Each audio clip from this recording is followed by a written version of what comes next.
दोस्तों नमस्कार। आप सभी का हमारे चैनल में बहुत बहुत स्वागत है। आप सभी जो कीमती वक्त निकाल के हमारे चैनल में प्यार देते उसके लिए बहुत धन्यवाद।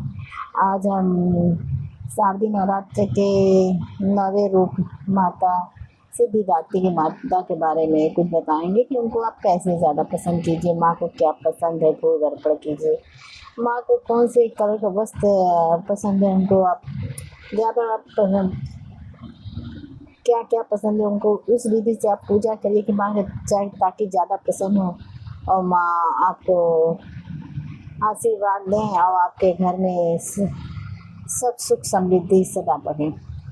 तो आज हम माँ सिद्धिदात्री की माता के बारे में बताएंगे। सिद्धिदात्री माता हमारे नवरात्र के आखिरी दिन के नौवीं रूप हैं। सिद्धिदात्री माता ये नवरात्र के आखिरी दिन मतलब कि नवरात्र के समापन का दिन भी मानते हैं इसको कि इस दिन आखिरी दिन है और उसके बाद तो 10 लग जाते हैं। तो इस दिन माँ का पूजा करना बहुत ही शुभ होता है। लोग कहते हैं यदि आप इनका पूजा पाठ करते हैं तो आपको 8 देवी जो है 9 देवी का आशीर्वाद मिल जाता है। माँ सिद्धिदात्री का पूजा करने से यदि आप उनको सच्चे दिल से मन से पूजा कर रहे हैं, साधना कर रहे हैं, पाठ कर रहे हैं तो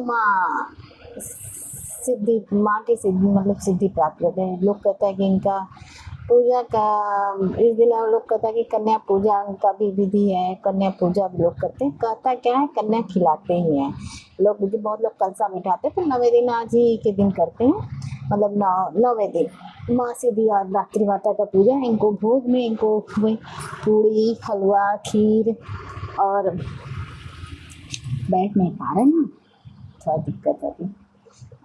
पूड़ी हलवा खीर और नारियल चना ये सब माँ को काफ़ी पसंद है। तो इस दिन माँ को भोग में आप लोग ये सब अर्पण कीजिए, उनको चढ़ाइए मिठाई फल। तो माँ ये सब पसंद करती हैं, उनका पसंदीदा भोग है। तो लोग कहते हैं कि शंकर जी भी इनकी स्तुति मतलब आपके 12 पुराण में लिखा है कि शंकर जी भी इन माता की स्तुति की थी और इन्हीं माता के कारण देवी माता को शंकर जी का आधा शरीर प्राप्त हुआ था। तभी से उनको शंकर जी को अर्धनारीश्वर के नाम से जानने लगे, मतलब प्रसिद्ध हुए इसी नाम से। तो माता को भी यही मतलब आधा जो शंकर जी का शरीर है इन्हीं की कृपा से मिला है। इनका वाहन मतलब ये उनका वाहन सिंह है। ये कमल इनका आसन है और ये सरस्वती जी का ही रूप है। ये सरस्वती माता का रूप है और ये इनका मतलब इनसे शिव जी ने खुद ही सिद्धि माता से सिद्धि मतलब ली थी। तो इस हिसाब से आप सोचे कि कितनी बड़ी देवी है कि भगवान स्वयं से सिद्धि लिए, उनकी स्तुति किए। तो यदि हम भी इनकी पूजा पाठ प्रार्थना दिल से करें तो हमें भी सिद्धि प्राप्त होगी, इनका आशीर्वाद प्राप्त होगा। इनके आशीर्वाद से सब दुख दूर होंगे। तो माता दात्री माता का पूजा करना बहुत ही सौभाग्य की बात है। और उनका पूजा करने से यदि आप 8 देवी देवता का भी आशीर्वाद इनके पूजा करने से प्राप्त हो जाता है। तो उस दिन आदमी पूजा करता है, 9 कन्या को खिलाता पिलाता है। देव भागवत में कहा गया यदि आप कन्या खिला रही हैं तो आप 1 वर्ष की कन्या को मतलब कि नहीं खिलाइए, क्योंकि वो स्वाद नहीं जानती हैं, वे गंध नहीं पहचानती हैं, उनको ये सब नहीं पता रहता है। तो इसीलिए 1 साल की कन्या को नहीं बैठाना चाहिए कन्या खिलाते समय। आप 2 साल की कन्या हो जाए तब आप बैठाइए। 3 साल की कन्या जो होती है वो त्रिमूर्ति की रूप होती है। 4 साल की कन्या कल्याणी की रूप होती है। 5 साल की कन्या जो होती है रोहिणी की रूप होती है। 6 साल की कन्या होती है वह आपका ये कालिका का रूप होती है। 7 साल की जो कन्या होती है चंडिका का रूप होती है और 8 साल की जो कन्या होती है दुर्गा की रूप होती है और 9 साल की जो कन्या होती है नहीं 8 साल की जो कन्या होती है वह सांभवी का रूप होती है और 9 साल की जो कन्या होती है दुर्गा का रूप होती है और 10 साल की जो कन्या होती है सुभद्रा कहलाती है, सुभद्रा का रूप कहलाता है। तो इतने साल तक की कन्या को खिलाना शुभ माना जाता है, अच्छा माना जाता है। और कन्या आती है तो आप किनारे बगल में बैठा के खिला पिला सकते हैं। लेकिन पूजन विधि जो है 9 कन्या का, तो इस तरह आप करिए, और इस तरह करने से पूजा ज़्यादा सफल होगा, माँ का आशीर्वाद मिलेगा। तो आप इस तरह करिए, और माँ को, जो कन्या आती है उनको उपहार दीजिए, उनको प्रसन्न करिए। उनको भी आप हलवा है ये सब खिलाइए, पूड़ी हलवा घुघरी, उनको खीर है खिलाइए। और उनको, माता को जो है उपहार में दीजिए, श्रृंगार का चीज़ जैसे दीजिए, जैसे कि छोटे छोटे बच्चे को लोग को देता है, पर्स देता है, पर्स में थोड़ा पैसा रख दीजिए। आप हेयर बैंड दे दीजिए बच्चे को।